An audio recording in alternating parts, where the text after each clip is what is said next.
Hi, welcome to Teaching Moments. I'm Hillary. As you can see, I'm sitting in my car today instead of in my schoolroom.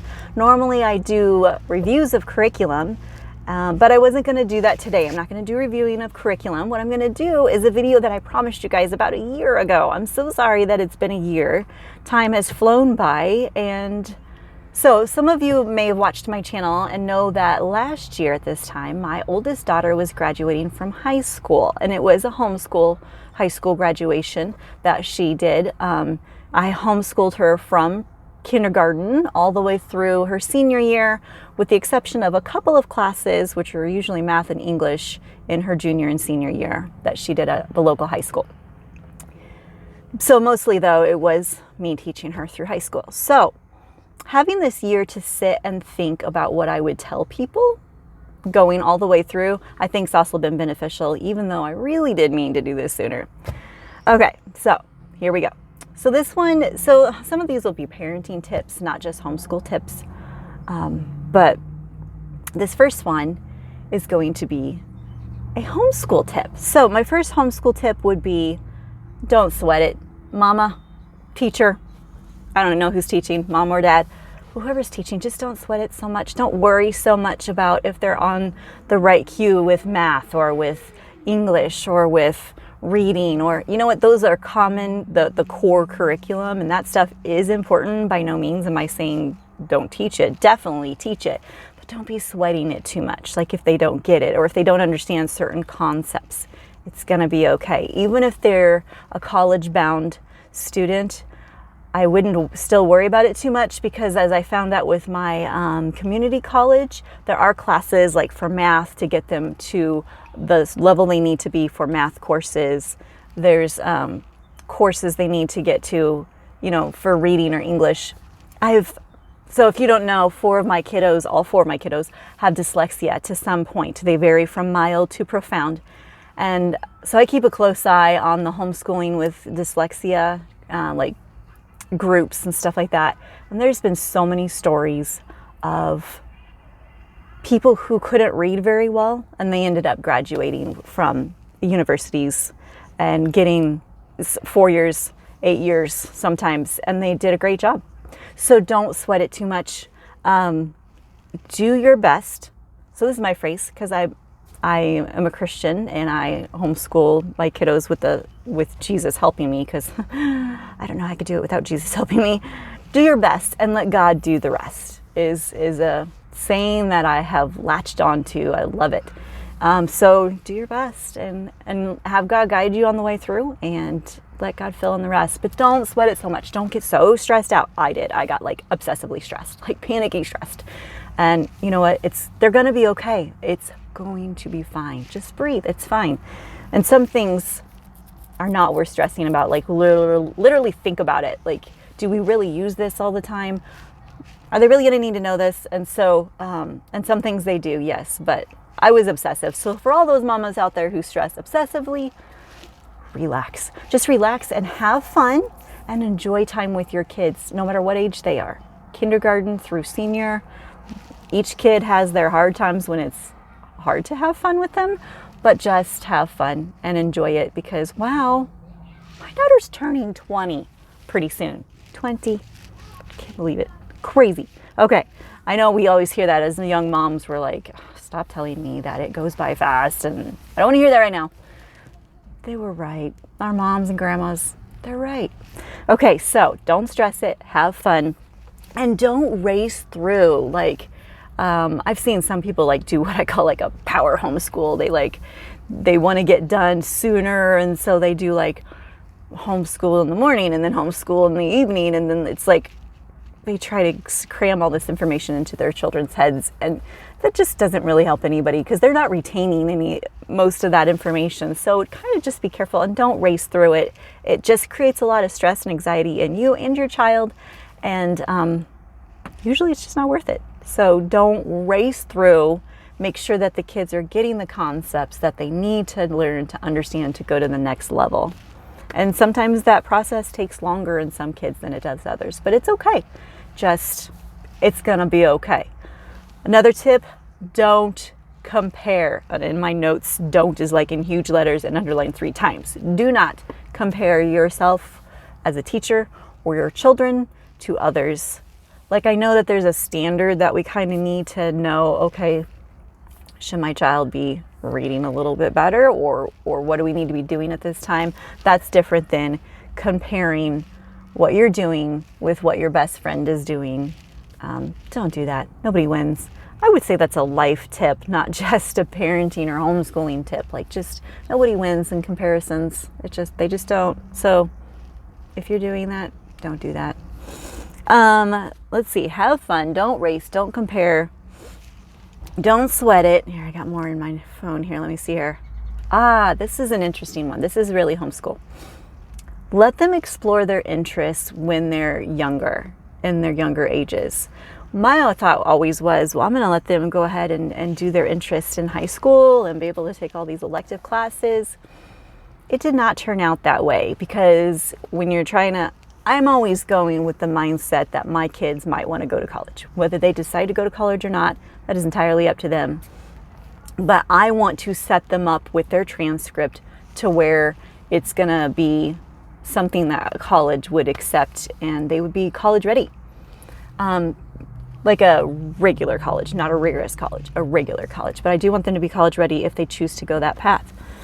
Even my oldest daughter who graduated, she said she wasn't really going to do college, but I've got her college ready just in case she chooses to change her mind, or she gets interested in something in a couple of years and she's like, you know what, maybe I do want to go, because that happens a lot too.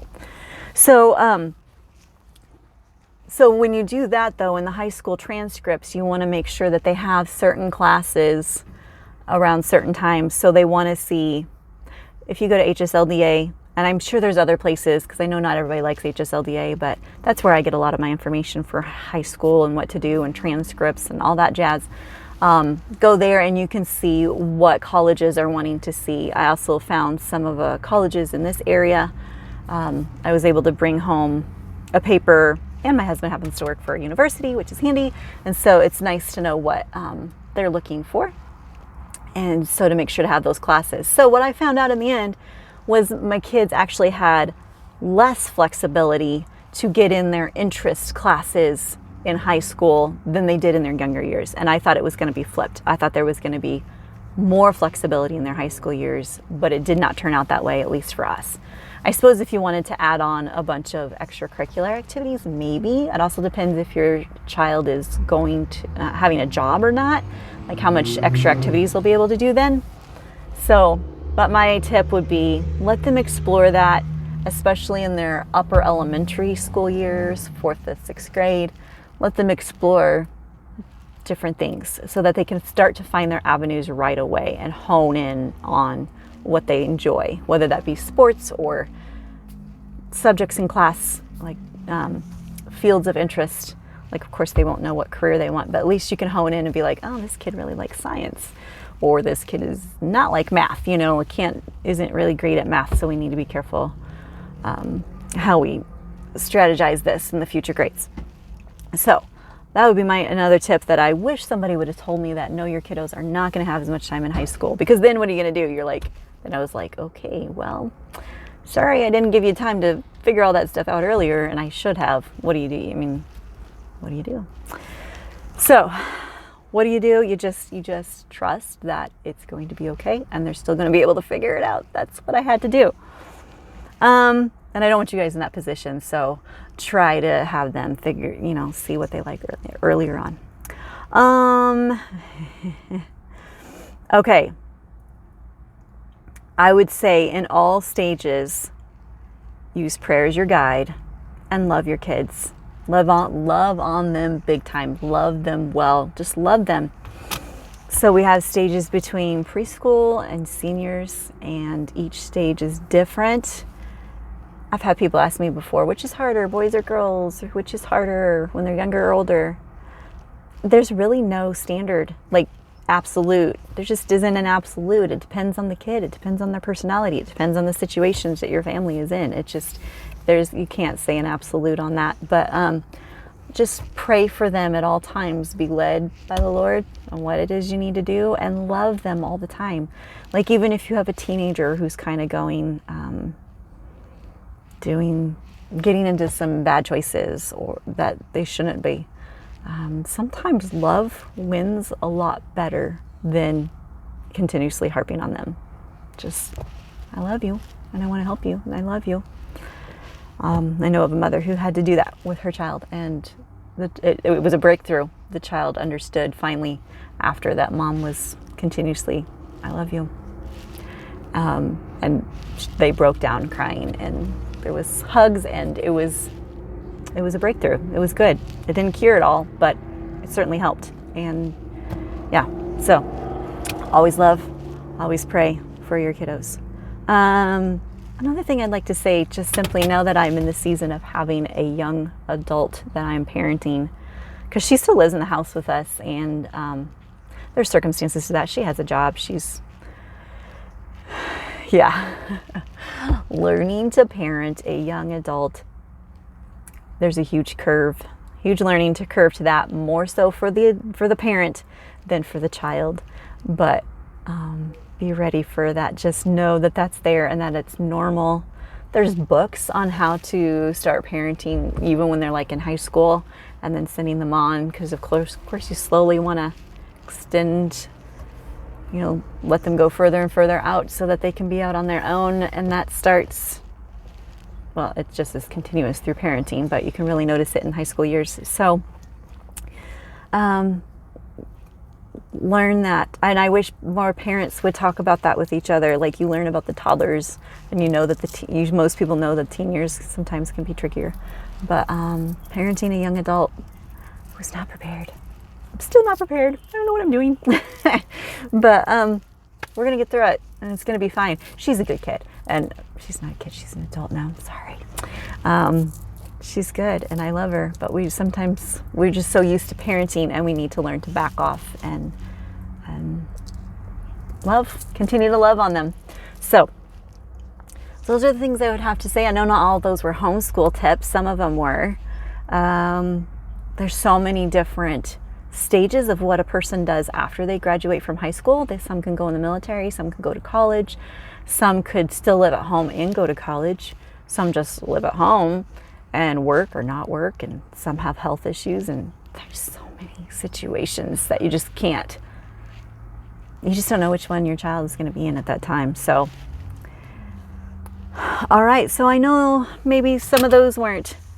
Oh yeah, teach your child from a heart of love. Heart of love for your child, and there is life beyond homeschool.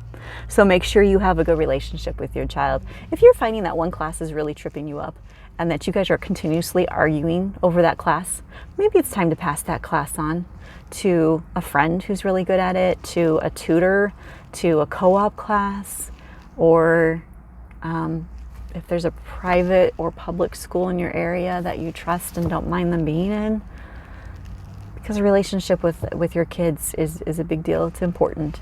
But at the same time, I am all for homeschooling. I love homeschooling, and I want to support anyone who wants to do that. But please continue to have a good relationship with your child.